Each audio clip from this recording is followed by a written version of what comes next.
Hey y'all, I've had quite a few people reach out and ask me about how I make my drowner setups. I've already got a video kind of explaining, but I'll redo it. What this is 1/2 inch rebar. It's 10 foot of 1/2 inch rebar. And on your water end, I come up 18 to 24 inches, just depending on how I feel that day. I weld a 3/4 inch nut. 18 to 24 inches from the bottom of the rod. Then I come to the top. That's going to be your bank end. I slide on what's called a Hags bracket or a slider lock, a drowner lock. This is what that looks like. It slides on to your rebar. It can go down the rebar, but the trap is attached to this, so as you try to bring it back up, it locks against the rebar and does not go up. That is why it's called a slider lock. It can go down, but it cannot go up under force. You have to hold it level to bring it up, and if something's pulling on it, it won't come up. Now, on our water end, or our bank end, I apologize, I take a 3/4 inch nut, I put it on top of this rod and I weld it. Then I take another 3/4 inch nut and I put it on top so we can put a stake through it. Where's my stake at? Here we go. 1/2 inch rebar stake. Goes right through it. That's gonna lock you into your bank.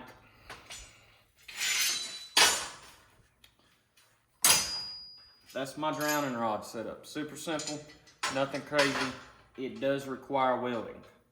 I'm about to show you one that does not require welding. All you have to buy is a 1/2 inch piece of fiberglass rebar.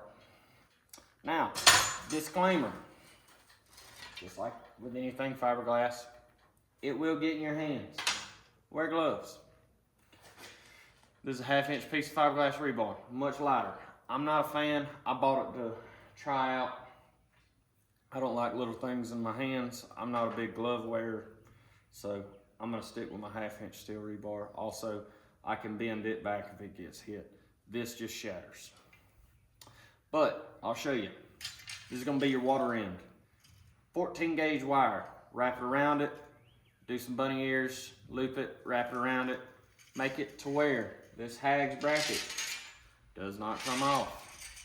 This is gonna go into the mud in the water up to about here. Your Hags bracket's gonna stop. It won't go any further. That wire is not going anywhere. I have done, if you're familiar with safety wire, say like on cars, done the same way. I use the wire to pull itself against itself. On this end, another thing we trappers keep, 9 gauge wire. I've got a 9 gauge loop right here, big enough for this stake to go in. It'll hold it at the bank. It goes down the rod about that far. I loop 14 gauge wire around it. I twist it.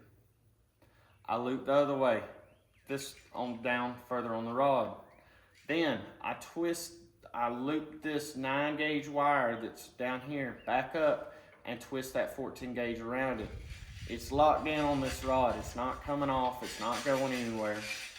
I'm not saying this is gonna be a permanent drowning rod for most of us, but if you don't have a welder and you're trying to get in the game for cheap, this will get you going.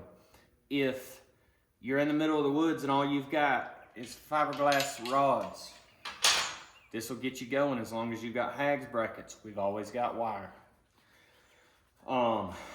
That's the cheapest way you're gonna make a drowning rod right there without having a welder.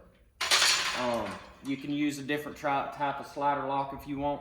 Hags are cheap, they're easy, they come in a 12 pack. You can have 12 of these made for, I don't know, I bought this rod for $5 a day at Lowe's.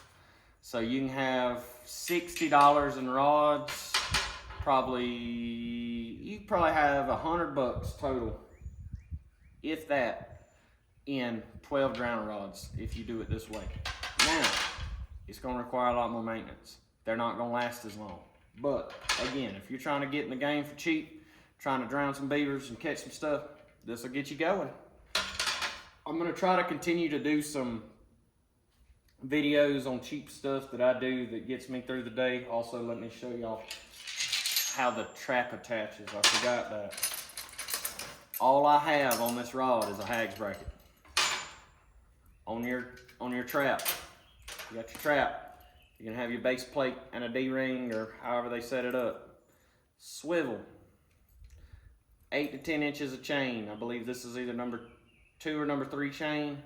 Another crunch-proof swivel with an S hook going into a quick link. This quick link fits 3/16 quick link, fits perfectly on this hags bracket. If I open it up enough.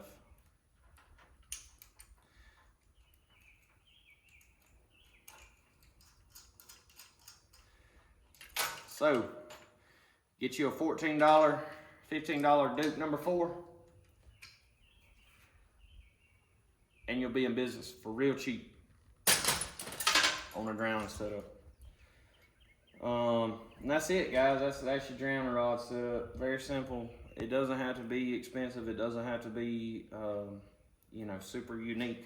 All it's got to do is hold that trap on that rod for that beaver. Y'all be blessed.